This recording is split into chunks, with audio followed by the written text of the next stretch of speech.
Винаги ще има хора доволни и недоволни.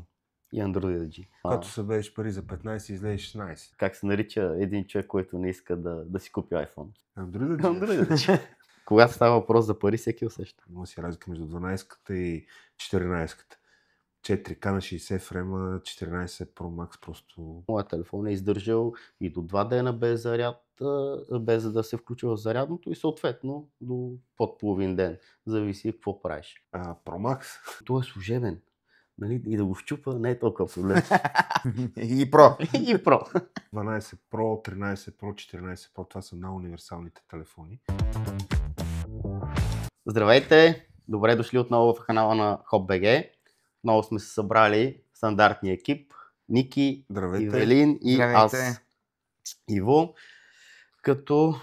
За какво сме се събрали днес? За какво ще си говорим днеска? Да, днес ще говорим за... Също ще продължиме предните видеа, като ще обсъдиме, ще разговаряме, ще ви информираме за топ флагманите на Apple, като ще разгледаме от 12 до 15 моделите, като в версиите им Pro и Pro Max.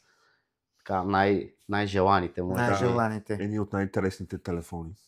Да, видески телефони сте? Pro Max. И про. И Pro. Най-доброто. Нали, в тази връзка как се нарича един човек, който не иска да си купи iPhone? Андроидаджи. Андроидаджи. Добре. Аз ви предлагам да започнем с разглеждането на чистото Pro, на малкото Pro, 6,1 инчовото Pro, пък после ще засегнем и Pro Max-а, като общо взето ще сравниме няколко основни характеристики: дизайн, дисплей, камера, батерия и някакви нововведения, които в различните модели се въвеждат от Apple. Така. От кой модел на Pro ще почнем? Смятам да засегнем от 12 до 15, защото по-новите модели. Новият вид. Да. 11 вече излиза от поддръжка, излиза от интерес на потребителите, това, което ние забелязваме. По-слабичък телефон. Да, всъщност ти ще кажеш да е Pro и Pro Max предпочитани ли са пред другите или си има... Ами най-универсалният 12 Pro, 13 Pro, 14 Pro, това са най-универсалните телефони, които са най-достъпни. Цяло. Да, вече прескачаме нагоре, прескачаме прага от 1500 лева. Да, което става невъзможно за всеки. Да. Но като цяло между тези телефони няма кой знае каква разлика.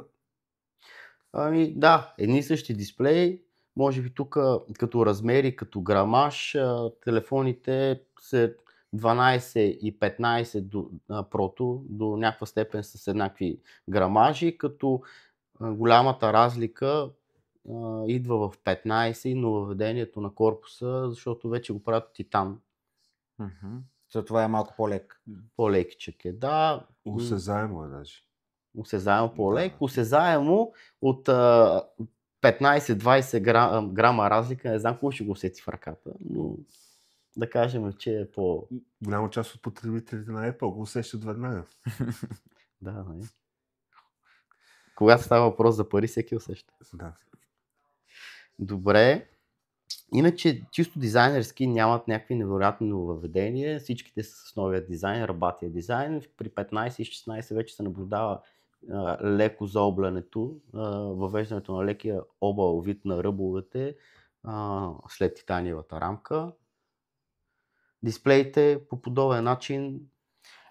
Дисплеите, може би можем да отличим 12 и 13 от 14 и нагоре Pro моделите, които въвеждат така очаквания и изпълнен с смесени чувства Dynamic Island.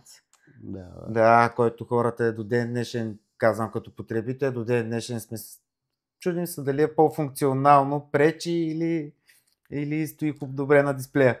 По-скоро ми е интересен на мен. Нали, какво ще се случи, нали? Не знаеш какво прави там и нещо трябва да се случи с него. Да, как да го натиснеш без да искаш и така. По това се отличават дисплеите, иначе като размери са еднакви, като разделителна способност, в смисъл при Pro моделите и при Pro Max моделите, като разделителна способност са горе-долу идентични. Единственото, което може би се забелязва отново при най-високотехнологичния от всичките модели, които разглеждаме 15-ката, е, че дисплея е и същи инчове като останалите, но видимо рамката, фрейма, който е отстрани, е много по-малък от фрейма на останалите, които разглеждаме. Да, 12, 13, тенденцията в последните години, иновациите на Apple нататък са насочили, в тази посока са се насочили, да смаляват самата рамка на дисплеите. С всеки един от 12 нагоре, всеки един все повече я смаляват, все повече я смаляват. Това са Така, нещо неща. друго, което е важно да кажем като от нововведенията към дисплеите, всичките са 120 Hz. Всъщност, да, при Pro моделите те са 120, докато ако разглеждаме останалите, всичките са 60 Hz. Точно така. Чистите и мини вариантите на тези модели са 60 Hz. Така. Всичките са 120 Hz, но пак можем да ги разделим на две групи. Тези, които разглеждаме от 12 Pro до 15 Pro.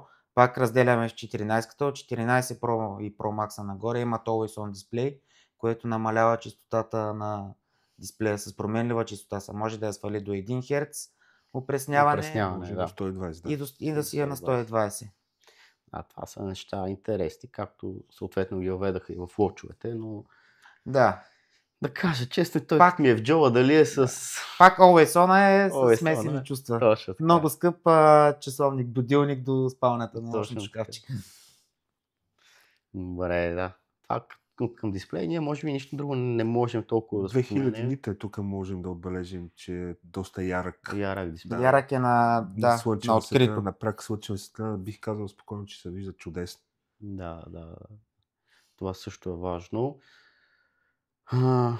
Другото за производителността и за чиповете няма да влизаме в някаква конкретика, по-скоро можем да споменем, че всичките до 15 са с 6 гигабайта RAM памет и с 128 гигабайтова стартова памет за съхранение на данни, а в 15-ката вече порастват на 8 RAM и 256 базова памет.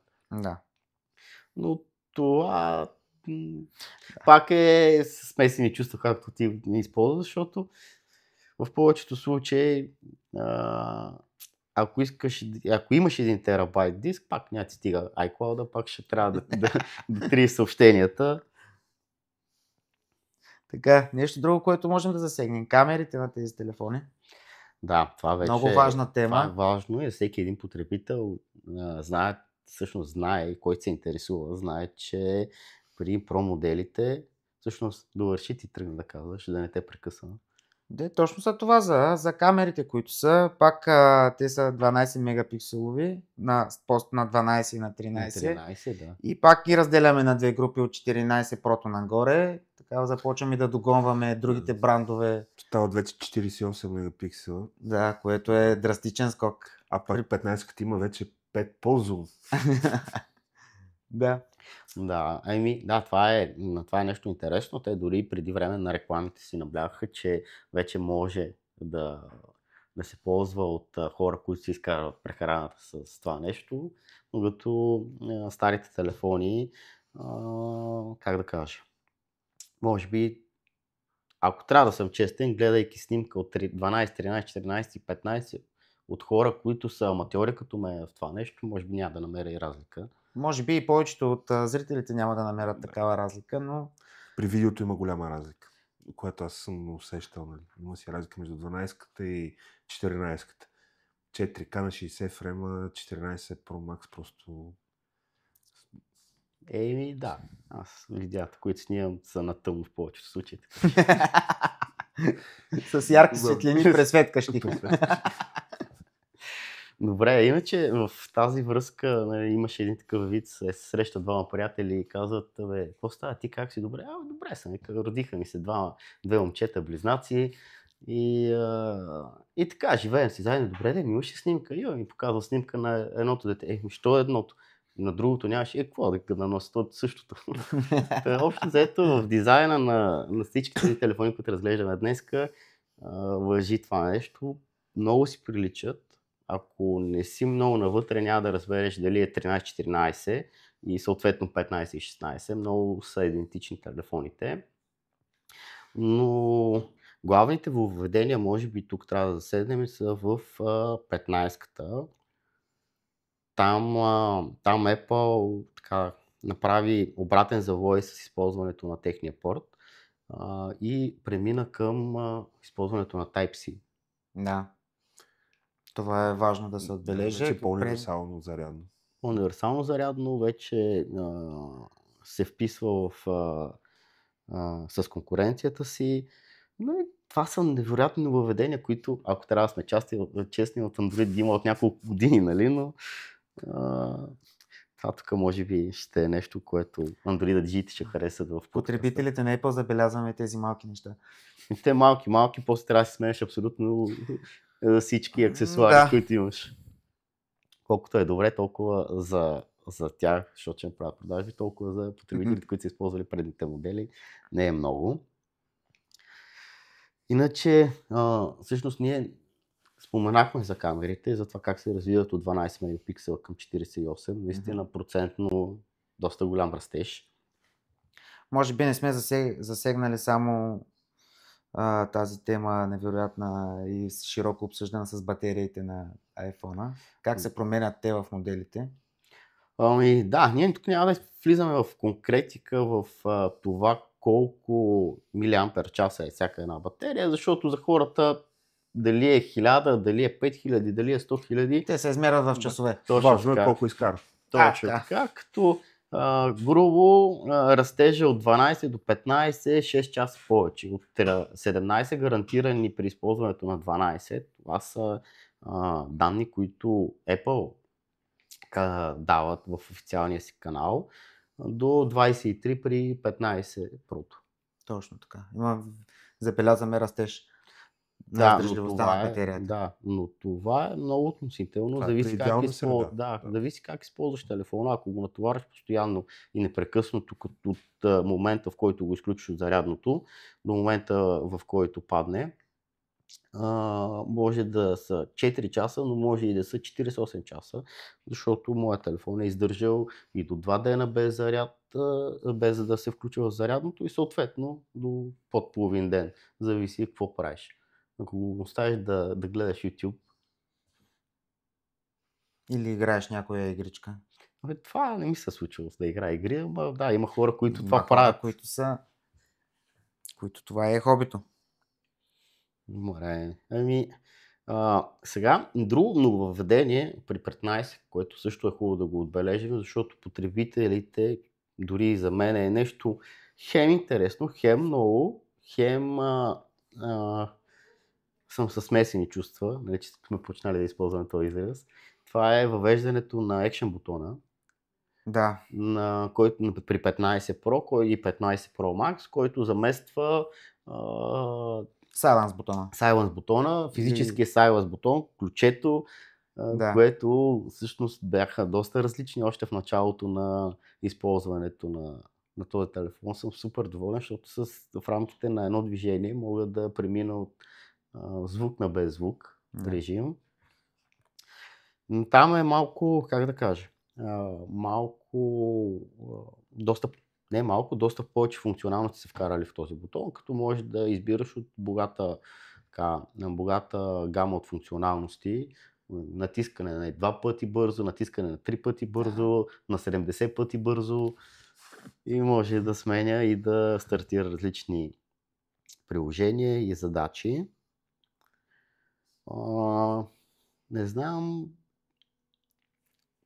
това, което пак трябва да отбележим в разликата при Pro моделите и тук може би най-главно ще се отличи на 15 Pro е това, че при 15 Pro и чистата 15 използването на Type-C е много по-различно, защото едното е USB Type-C 2, другото е Type-C 3.0. Прехвърлянето на данни е много по-бързо. Могат да се използват външни носители на данни, да се записва директно на тях при снимане на големи видеа и така. Това са важни неща, които, пак казвам, не са за нормалния потребител, защото той никога няма да стигне до такава необходимост, според мен. Съдейки по хората, които познавам, използват такива. Малко хора ще забележат тази разлика. Точно така. Но е важно да е отбележен. Защото, както казах, ние, които използваме Apple, се радваме на малките На нововъведения. малките неща. На малките За неща. нас са нещо голямо. За нас са нещо голямо, да.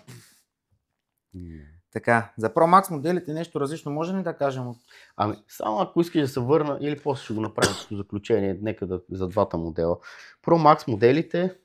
Pro Max моделите, разлики, прилики, може би една от най-очевадните така Това е размера, иначе... разлики е размера. Да. Да. При Pro Max вече имаме 6,7 инчов дисплей, с същите процесори са както Pro моделите, със същите камери са. Да. Ти Pro ли ползваш? Аз съм с Pro. С Pro, ама ти си свикнал да държиш за големи неща в ръцете си. Нали? Всичко е голямо. Всичко е голямо. Добре. Има разлика между двата телефона, големината просто и в тежестта също. Ами, аз тук мога да кажа, че големият телефон, в случая съдейки и говорейки за този телефон, е много удобен за работа. И е за хора, които наистина вършат работата си с него, както ние двамата сме с нормалните модели, но пък имаме големи телефони, с които работим. Ползвате таблети много, таблети и така нататък и са много удобни. Моят служебен телефон, нали, тук малко бягаме от темата, е с голям дисплей, но той е служебен. Нали, и да го щупа не е толкова проблем. Шегата настрани, но този телефон е много удобен за работа, много удобен за хора, които работят и постоянно са в движение. Съчетава... Тук е малко на кантар между... Според нуждите на потребителя са този телефони. Всеки вижда това, което му е изгодно на него. Дали по-малкият ще му върши по-добра работа или по-големия дисплей ще му върши по-добра работа. Да, по някой път ми е, че те прекъсвам, което се извинявам, ми е малко неудобно, особено лятото, носенето на такъв голям телефон, но пък никога не бих заменил големия телефон с по-малък телефон. Да, малко наистина е неудобно, като се замисля с хавайките да тръгнеш на някъде. Само с... Те ще има да падат, да ги стягаш. Съвсем определено е така, но големият телефон дава много предимства. Да. Аз също съм съгласен с това нещо. Неудобството, може би не залагам на неудобството, но пък всички момичета, които искат да са доста актуални, са с Pro Max-ове. Това, което съм забелязал, Pro Max-ове. Големият телефон носи и, как да кажа, едно улеснение в това да работиш навсякъде. Аз залагам на това нещо и го споменам трети път, защото главно използвам телефона си за това, когато съм от понеделник до петък, когато е в ръцете ми, го използвам главно за това нещо. Не да играя игри, не да говоря по телефона толкова, отколкото да върша. Да, но и за игрите, и за социални мрежи също е много по-удобно, като е по-голям. Да. Не само за работа. И този телефон, както е 240 грама, ако го изпуснеш. Така не. Внимава се. Да. Тук, между другото, аз се връщам малко на темата за батериите, която засегнахме преди малко. Тя е, как да кажа, тя важи и за двата варианта на телефоните, и за Pro, и за Pro Max, и за използването им, че самите батерии са с много по-голям капацитет, от батериите на стандартните модели. Така. И ако един телефон, защото това ти си ми казал, че си имал запитване, нали, ние сме го обсъждали друг път, ако един телефон Pro и Pro Max е на 87-8% до 85%, няма абсолютно никаква разлика, няма никакъв проблем да ти издържи цял ден телефона на батерия, защото и самия капацитет на самата батерия е по-голям. Пак зависи от потребителя. Той може да ти е на 100% хелт батерията и пак да ти държи половин ден. Точно така, да. Имал съм клиенти, които батерията им изписва сервис и пак работи цял ден. И пак карат цял ден, да. А пак твоята на 100% не може да не ти стигне. Тук, нали, засягахме тази тема за оригиналната батерия, за неоригиналната батерия, нали, това са... Винаги ще остане частния случай, ти за какво използваш телефона, колко време стоиш на него, и винаги какви приложения са ти пуснати на бекграунд. Ако използваш Waze, и съответно слушаш музика и си пешеходец някъде и гледаш къде отиваш. И 8 часа TikTok на ден. Да. Та батерия сгъва за няколко часа. Винаги ще има хора доволни и недоволни. Точно така. И Android G. И Android G, да. Да подчертаем. Този път замълчах. Да. Иначе тук разликата в часове, ако трябва да загатнем при Pro Max-овете, е от 20 до 29. От 20 Говорим в часове на издържане на Pro Max моделите. от 12 до 15, да споменем. Да, за точно от 12-ката конкретни модели, за кои става въпрос. Значи. 12-ката, да, по данни на Apple, 12 Pro Max издържа гарантирани 20 часа, а 15 Pro Max стига до 29 часа, което тук вече имаме 47-8% разлика, което не е никак малко. Иначе какво имаме? Различното в 15-ката, че така и така сме хванали с голямата батерия. Много ми харесва титаниевата рамка. Да, стои много интересно, много готино в ръката. Така приятна за докосване.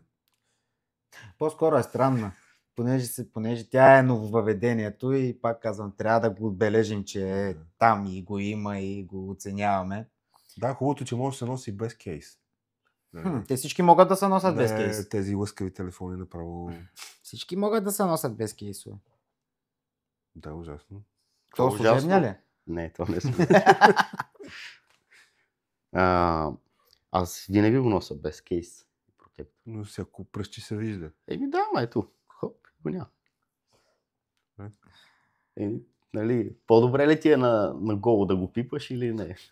Или да не правим сравнение по-такива. Всичко е по-готино така. Връщаме се на едни други клипове. Ето, хората не случайно са го измислили. Но всеки си има вкус, предпочитание. Темата, да. Като цяло, да обобщим четирите модела, които обсъдихме набързо днес.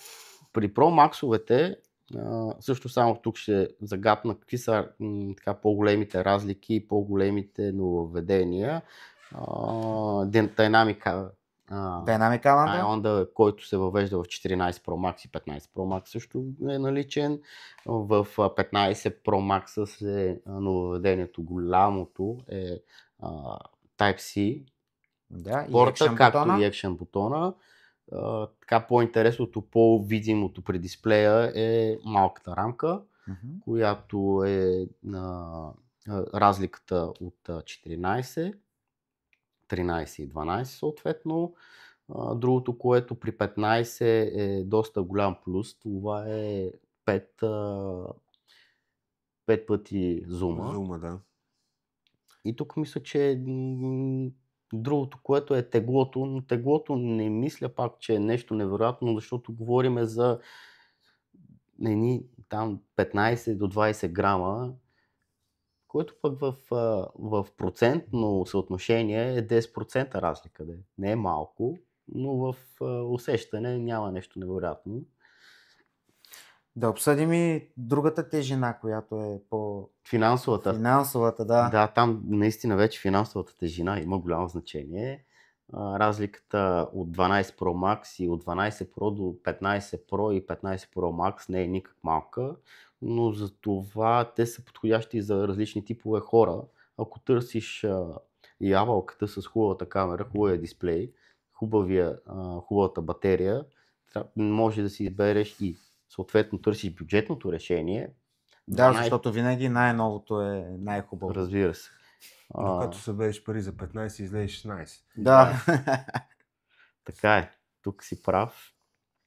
Но като бюджетен вариант, като човек, който просто иска да премине от друга марка телефон на Apple, най-бюджетният телефон и най-изгодният телефон, значи не бюджетен, защото те не са бюджетни, но най-изгодният телефон към днешно време. 12-13, като 13, всъщност ти можеш да кажеш, при тебе плюс търси, ти си на фронтлайна. 12-13 това е масово. Много са достъпни на фона на 15 на 14. По 2. Да, по 2 разликата. Чудесен телефон. Не по-хубав, разбира се, от 14 и 15, но Да, вече ако си, как да кажа, ако си фен, ако търсиш новата технология, ако търсиш апдейта постоянно и апгрейда от по-стара технология към новата, винаги 14, 15 и 16 са по-удачните избори, но тук пак засягаме и финансовата част на нещата. Трябва да си готов да инвестираш. Точно така. В новото. Ако не купуваш си 13 Pro, почваш да качваш клипове в OnlyFans, направиш 2-3 клипа, изкараш за 16-15 Pro и си ти човек. Аз мисля, че така позасегнахме доста от нещата, които може би са важни, може би интересуват нашите зрители. Тук е момента да ви подканя да се абонирате за нашия канал, да ударите камбанката да сте информирани за всяко наше видео и съответно да оставите коментари под видеото, дали ви харесва, дали са полезни тези видеа за вас и какви са темите, които желаете да разгледаме в следващите епизоди. Да, такива, които ви интересуват. Да, това са важни неща, да имаме обратна връзка от вас, защото в крайна сметка това всичкото го правим заради вас. И само заради вас. Добре. Мисля, че приключихме, така обсъдихме нещата. Изкоментирахме 4-те телефона, 8-те, Pro и Pro Max. Довиждане от нас и до следващия път. Скоро. Довиждане. OnlyFans, ти така ли правиш? Така ли купи аудито? OnlyFans. Така ли сме? Така ли всяка година нова кола, нов мотор, Да. То път много настройки, много нещо. По-скоро така по-тясно е, може би. Да, защото е такова. Хората дават пари за тясно, ние се оплакваме сега.